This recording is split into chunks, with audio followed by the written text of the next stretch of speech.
এমাহ মানেই হ'ল উকা চাদৰ মেখেলাৰ যোৰা আনি থৈছিলোঁ দুযোৰ, এযোৰ গুলপীয়া আৰু এযোৰ নীলা ৰঙৰ।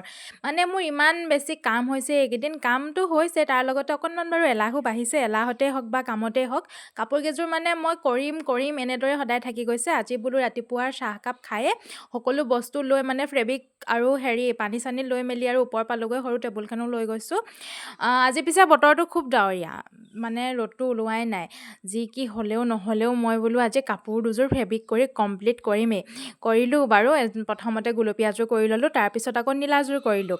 নীলা কাপোৰযোৰ যে ফেব্ৰিক কৰি হোৱাৰ পিছত মই ইমান বেছি ধুনীয়া দেখিছোঁ চাওকচোন। মই পিছে কাপোৰ দুযোৰ একেবাৰে চিম্পুলকৈ কৰিছোঁ, বেছি কৰা নাই, কাৰণ বৰ বেছি দূৰলৈ পিন্ধা কাপোৰো নহয় এইবিলাক, সদায় পিন্ধি থাকিব পৰা ধৰণেৰে কৰিছোঁ। এবাৰমান ধুই দিয়াৰ পিছতে এই কাপোৰখিনি খুব বেছি কোমল হৈ যাব আৰু বেছি ফুল হ'লে পিছত মানে ঘৰত পিন্ধিবলৈও দিগদাৰ হ'ব, সেইবাবে অকণমান ফুলত কৰিছোঁ। কিন্তু কেনেকুৱা লাগিছে জনাবচোন আপোনালোকেও বাৰু।